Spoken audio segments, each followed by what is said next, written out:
Saxo Bank, l'expert de la bourse en ligne présente Sud Radio, les incontournables de la bourse.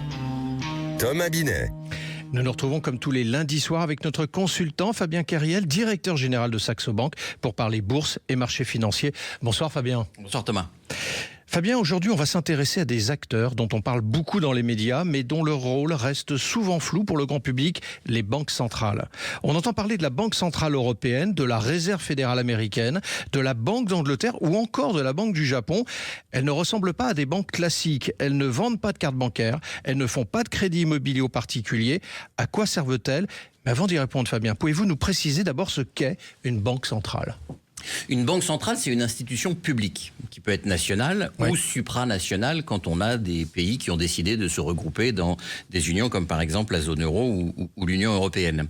Les banques centrales, donc ces institutions publiques, ont plusieurs missions. La première, c'est la stabilité des prix, et donc de veiller à ce que les prix dans la zone qu'elles couvrent soient stables. Ils gèrent la monnaie, et donc c'est eux qui ont la planche à billets, comme on dit dans le langage familier. Et ils ont aussi un rôle de supervision, de veiller à ce que les marchés financiers dans la zone qu'ils surveillent se portent bien, et surtout qu'on respecte les règles éditées par les différents législateurs. Mais alors comment agit-elle concrètement ?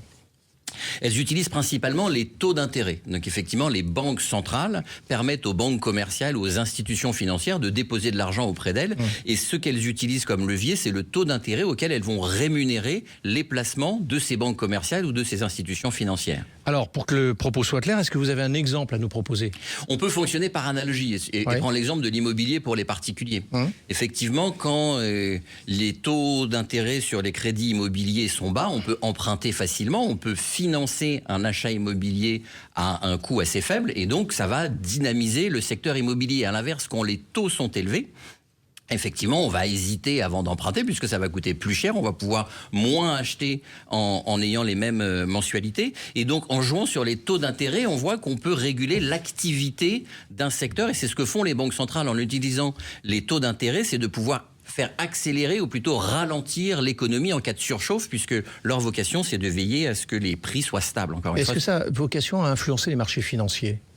Bien sûr, puisque si les entreprises peuvent emprunter à bas coût, elles peuvent financer leur investissement, elles peuvent financer leur développement plus facilement, et donc ces entreprises vont pouvoir en faire davantage. À l'inverse, si les taux d'intérêt sont très élevés, les entreprises vont être plus réticentes à emprunter pour financer leur développement, et les investisseurs, si des produits de taux d'intérêt sont plus intéressants, vont peut-être un petit peu délaisser les actions, et donc les marchés boursiers vont être un peu moins favorisés. Et là aussi, vous avez un exemple à nous proposer ?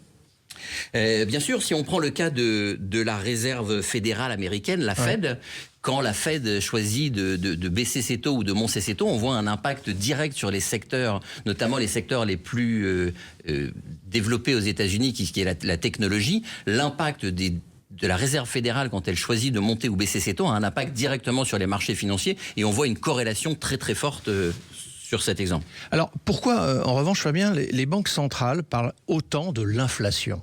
Puisqu'en jouant sur les taux d'intérêt, l'objectif, effectivement, c'est de veiller à ce que l'économie soit stable et que les prix pour les consommateurs soient le plus stable possible. Donc c'est leur levier d'action, et c'est là-dessus qu'elles peuvent jouer, c'est utiliser les taux d'intérêt pour essayer de réguler cette inflation, leur objectif étant habituellement que l'inflation soit autour de 2%, ce qui veut dire qu'avec des salaires qui augmenteraient d'un peu plus de 2%, votre pouvoir d'achat augmenterait. Mais est-ce pour autant que les banques peuvent tout contrôler dans ce qui se passe ? Non.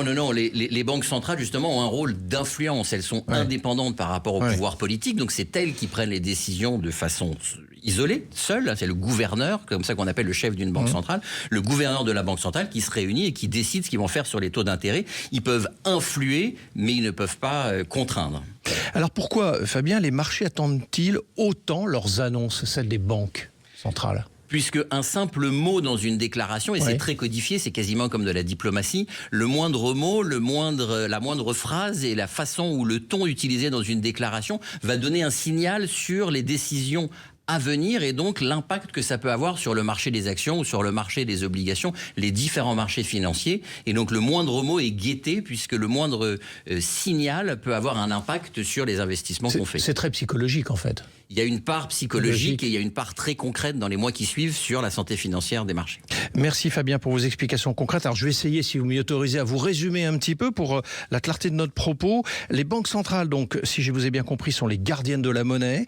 Elles surveillent l'inflation, elles ajustent les taux d'intérêt, elles influencent directement les conditions économiques. Elles ne sont pas là pour gagner de l'argent, mais pour maintenir la stabilité. Vous êtes d'accord avec ça ? Tout à fait. Merci à vous Fabien et on vous retrouve lundi prochain pour un autre numéro d'Osez Investir, les incontournables de la bourse. Et pour ce qui me concerne, je vous donne rendez-vous dimanche matin à 9h25 dans la matinale week-end. Sud Radio, les incontournables de la bourse. Thomas Binet. Avec Saxo Bank, l'expert de la bourse en ligne.